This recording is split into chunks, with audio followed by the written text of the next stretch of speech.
சுகுணாதி, இப்போ பொதுவாக இந்த சர்வேலையும் சம்மரியில் அவங்க சொல்வது வந்து திமுக எதிர்ப்பு வாக்குகளை விஜய் பிரிக்கிறார், அட்வான்டேஜ் வந்து திமுகவுக்கு இருக்கு, அதை சொல்றாங்க.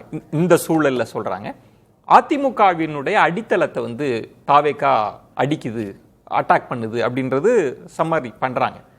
ஆனா பெருமாள்மணி சொல்ற இது திமுகவுமே மகிழ்ச்சி பட முடியாது, போக போக இந்த 7-15 அது இன்க்ரீஸ் ஆச்சுன்னா திமுக அதிமுகவுக்குமே பெரிய சேதாரம் இருக்குமா, அப்படி புரிஞ்சுக்கலாமா?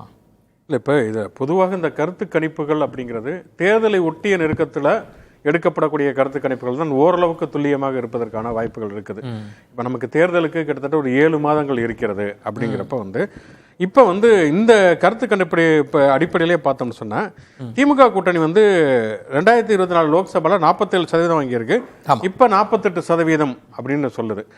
அப்போ நீங்கள் வந்து பிப்ரவரிக்கும் இப்போ இருக்கக்கூடிய ஆகஸ்ட்டுக்கும் ஒப்பிடுவது அது ஒரு பக்கம், அப்படி ஒரு பக்கம் நம்ம வந்து அலசலாம். அதே நேரத்தில் உண்மையிலேயே வந்து வாங்கிய சதவீதம்ங்கிறது 47% லோக்சபாவில். அப்போ அதை விட 1% கூடி இருக்குது அப்படிங்கிற ஒரு பார்வையிலையும் நம்ம பார்க்கலாம். லோக்சபா தேர்தலில் வந்து ரியலா வந்து வாங்கிய வாக்குகளை விட 1% திமுக கூட்டணிக்கு அதிகரித்திருக்கிறது அப்படிங்கிறது நம்ம ஒரு பக்கம் பார்க்கலாம். அதே மாதிரி வந்து இப்ப நீங்க சொன்னது மாதிரி என்டிஏ அந்த குழப்பமும் இருக்கிறது. ஏன்னா லோக்சபால வந்து என்டிஏ கூட்டணி அப்படிங்கிறது வந்து 2ஆ பிரிஞ்சது. இப்ப இருந்த என்டிஏ பார்த்தோம்னா அதிமுக ஒரு 23%, பிஜேபி கூட்டணிக்கு 18%, ரெண்டையும் சேர்த்து தான் அவங்க 41% போட்டிருக்கிறாங்க. அது பிப்ரவரி 25 டேலியே ஆகாது. நீங்க கூட்டி பாத்தீங்கன்னா 21. அதுல ஒரு குழப்பம் இருக்கு. ஆனா நம்ம முக்கியமான இந்த கீ ஃபேக்டர்ன்றது அதர்ஸ் வந்து 7-15 ஆகுது இல்ல, அது ரொம்ப. அதனாலதான் நம்ம தலைப்பிலே விஜய் யாராருக்கெல்லாம் பாதிப்பை ஏற்படுத்த போறாருன்னு நம்ம கொண்டு வர்றது இல்ல. அதர்ஸ் 7-15 ஆகுங்கிறத தாண்டி 12-15 ஆகுது. 24 அங்க அப்படி கனெக்ட் பண்றீங்க. ஆமா, 12% தான் வாங்கி 24 லோக்சபால 12% வாங்கி இருக்கிறாங்க. அப்படிங்கிறப்ப 15% ஆகும். அப்படின்னா நீங்க விஜய் வந்து நாடாளுமன்ற தேர்தலில் போட்டியே இடல. 2024 நாடாளுமன்ற தேர்தலில் விஜய் போட்டியே இடல. அப்ப அந்த 12% விஜய் கிடையவே கிடையாது. அப்ப 15% ஆகுதுன்னா 3% விஜய்க்கு வந்து வந்திருக்கிறது அப்படிதான் நம்ம கணக்கு பார்க்க. இன்னொன்று அதர்ஸ்ல திரு சீமான் அவர்களே சொன்னாங்க, கிட்டத்தட்ட அவர் சொல்வது வந்து எனக்கு ஒரு அநீதி, நான் 8% வாங்கி இருக்கிறேன், எந்த கருத்து கணிப்புலையும் என்ன அதர்ஸ்ன்னு சொல்றதுன்றது. இப்ப அதர்ஸ்ன்னு போட்டுட்டு 15% கொடுத்துருக்காங்க. ஆனா விஜய் பத்தி தான் இந்த கருத்து கணிப்பு விஜய் தான் டேமேஜிங் ஃபேக்டர். அதுதான் இப்ப நம்ம கேள்விக்குள்ளாக்க வேண்டிய ஒரு விஷயமாக இருக்கு. ஏன்னா நாடாளுமன்ற தேர்தலில் போட்டியிடாத ஒரு விஜய், நாடாளுமன்ற தேர்தலில் போட்டியிட்ட சீமான். அப்படிங்கிறப்ப வந்து நம்ம சீமானையே முற்றிலுமா புறக்கணித்து விட்டு அதர்ஸ்னால விஜய் அப்படிங்கிற முடிவுக்கு நம்ம எப்படி வர முடியும்?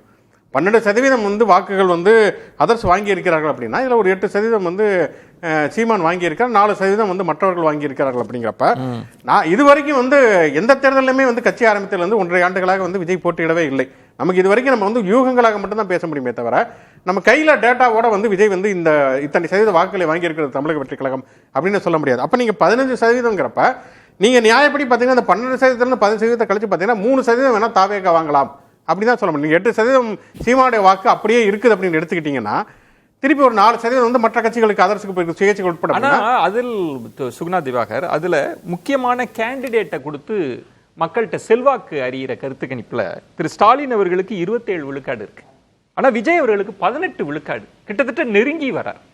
திரு ஸ்டாலின் அவர்களுக்கு இருக்கிற முக்கியமான ஒரு பாசிட்டிவ் அப்படின்றது மூட் ஆஃப் த நேஷன்ல தொடர்ந்து அவர் தான் முன்னிலையில் இருக்கிறார். விஜய் 18, இபிஎஸ் அவர்கள் 10 விழுக்காடு, அண்ணாமலை 9, அதுலயும் சீமான விட்டுட்டாங்கன்னு வைங்களேன்.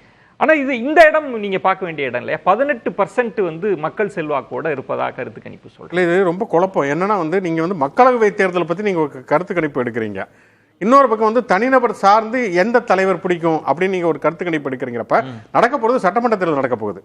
அப்படிங்கிறப்ப நீங்க சட்டமன்ற தேர்தல் அடிப்படையில் பார்க்கிற பொழுது அப்படி ஒரு கருத்து கணிப்பு எடுத்தாதான் நம்ம எந்த ஒரு உறுதியான முடிவுக்குமே வர முடியும்.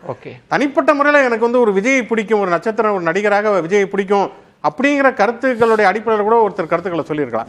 அது வந்து ஒரு ஓட்டா கன்வெர்ட் ஆகுமா அப்படிங்கறதெல்லாம் நீங்க தேர்தல் முடிவுகளுக்கு பிறகுதான். பெருமாள்மணி அவர்கள் சொல்ற அந்த ட்ரெண்ட் செட் ஆயிடுச்சு, விஜய் அவர்கள் அந்த ட்ரெண்ட் அது டபுள் ஆகுதுன்றதும் எல்லாருக்கும் பெரிய சேதாரம் ஏற்படும்ன்றதை நீங்க நிராகரிக்கீங்க. அந்த கருத்து நீங்க ஏற்புடையதா இல்லைன்னு பாக்கல. விஜய் அதான் ட்ரெண்ட் செட் ஆயிடுச்சா இல்லைங்க நம்ம தேர்தல் முடிவுகளுக்கு பிறகுதான் நம்ம வந்து உறுதியாக சொல்ல முடியும். ஏன்னா நீங்க வந்து இதுல இருக்கக்கூடிய 2 விஷயங்களை பார்த்தீங்கன்னாலே அதுல வந்து எந்த இடத்துலயுமே விஜய் தமிழக வெற்றி கழகம்ங்கிறது நாடாளுமன்ற தேர்தலே போட்டியிடாத போது அந்த அதர்ஸ் அப்படிங்கிற இடத்தை கொண்டு விஜய்க்கு நீங்க கொடுக்கறதுங்கிறது ரொம்ப அநீதியான ஒரு விஷயம். போட்டியிட்ட ஒரு கட்சிகளை வைத்து தான் நம்ம பேச முடியுமே தவிர போட்டியிடுவதற்கு வாய்ப்பு இருந்தும் அந்த போட்டி வந்து முற்றிலுமாக புறக்கணித்தா தாவேக்காவை வைத்து நம்ம பேசுவதுங்கிறத ஒரு சரியான ஒரு விஷயம் கிடையாதுன்னு நினைக்கிறேன். விஜய் என்ன ஃபேக்டரா இருப்பாருன்னு நீங்க நினைக்கிறீங்க? இல்ல நான் ஒரு யூகமாக ஒரு கணிப்பாக ஒரு அரசியல் பார்வையாளனாக எப்படி பார்க்கிறேன் அப்படின்னு சொன்னா விஜயினுடைய ஃபேக்டர்ங்கிறது கண்டிப்பாக ஒர்க் அவுட் ஆகும், ஆகவே ஆகாது அப்படின்னு சொல்ல முடியாது.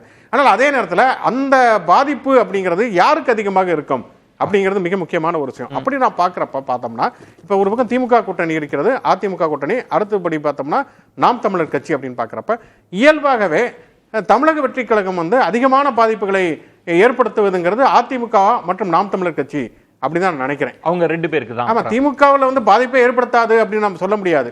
இருந்தாலும் அது ஏற்படுத்தக்கூடிய பாதிப்புகளை விட அதிமுக மற்றும் வந்து நாம் தமிழர் கட்சி தான் அதிகமாக இருக்கும். நீங்க ஒன்றும் இல்லை, இப்போ இந்த நடந்து முடிந்த அந்த அவருடைய தமிழக வெற்றி கழகத்தின் மாநாட்டை நம்ம எடுத்து பார்த்தோம்னு சொன்னா தமிழக வெற்றி கழகம் வந்து முதல் மாநாட்டில் வந்து கொள்கை தலைவர் அப்படின்னு சொல்லி 5 பேர்த்த அறிவிக்கிறாங்க. பெரியார், அம்பேத்கர், காமராஜர், வேலுநாச்சியார், அஞ்சலி அம்மாள் அப்படின்னு அறிவிக்கிறாங்க. அதுவே ஒரு குழப்பம் தான். ஏன்னா அம்பேத்கர், பெரியார் மட்டும்தான் நீங்க கொள்கை தலைவராக சொல்ல முடியும். காமராஜருக்கு கூட நீங்க கொள்கை தலைவராக சொல்ல முடியாது. அதுக்கப்புறம் அஞ்சலி அம்மாள், வேலுநாச்சியார்லாம். ஆனா இப்ப சம்பந்தமே இல்லாம அங்க அண்ணாவும் எம்ஜிஆரும் வருகிறார். அப்ப நீங்க வந்து பெரியார், அண்ணா, எம்ஜிஆர் போட்டீங்கனாலே அது அண்ணா திமுக ஆயிரும். ஆனாலும் ஒரு பக்கம் கொள்கை தலைவர் அம்பேத்கர், பெரியார் சொல்லிட்டு நீங்க அம்பேத்கரை கொள்கை தலைவர் சொல்லிட்டு நீங்க எம்ஜிஆர் கொண்டு வரவே முடியாது. எம்ஜிஆருக்கும் அம்பேத்கருக்கும் எந்த இடத்துலையுமே சந்திக்கக்கூடிய புள்ளிகளே கிடையாது. நீங்க அம்பேத்கரை முன்னிறுத்தணும்னா ஒண்ணு நீங்க தலித் இயக்கங்களை சொல்லணும் அல்லது இடதுசாரிகளை சொல்லணும். மெயின் ஸ்ட்ரீம் பார்ட்டில கண்டிப்பா திமுக தான் நீங்க சொல்ல முடியும். ஏன்னா அம்பேத்கர் பல்கலைக்கழகமா இருக்கட்டும், அம்பேத்கர் கல்லூரியிலிருந்து நீங்க சொல்றது வந்து ஒரு ஏடிஎம்கே ஓட்ட டார்கெட் பண்ணி வச்சிருக்காருன்னு சொல்ல வரீங்க. கண்டிப்பா. ஏன்னா நீங்க எம்ஜிஆரை கொண்டு வரீங்க அப்படின்னு சொன்னீங்கனாலே அது வந்து கண்டிப்பாக வந்து அதிமுகவுடைய வாக்கு. ஏன்னா நீங்க வந்து ஏன் வந்து நாம் தமிழர் கட்சி மற்றும் அதிமுக நான் சேர்த்து சொல்றேன்னா தமிழக வெற்றி கழகம் இங்க குறிவைப்பது என்பதே திமுக எதிர்ப்பு வாக்குகள் அல்லது திமுக வெறுப்பு வாக்குகள் தான். அது வந்து அதிகமா எங்க போயிருக்குன்னா ஒன்னும் அதிமுகவுக்கு போயிருக்கிறது. கடந்த நாடாளுமன்ற தேர்தலில் அண்ணாமலை தொடர்ச்சியா திமுக எதிர்ப்பை முன்வைத்தவ பாஜக கணிசமா போயிருக்கிறது. நாம் தமிழர் கட்சி அது தோன்றிய காலத்துல இருந்தே அதிமுக விட திமுக தான் அதிகமாக வந்து விமர்சித்திருக்கிறது அப்படிங்கிறது நமக்கு தெரியும். அப்ப வந்து தமிழக வெற்றி கழகம் முன்வைக்கக்கூடிய ஒரு ஓட்டு அப்படிங்கறதே திமுக வாக்குகள் கிடையாது. திமுகவுக்கு எதிரான திமுக எதிர்ப்பு மற்றும் திமுக வெறுப்பு வாக்குகள் தான்.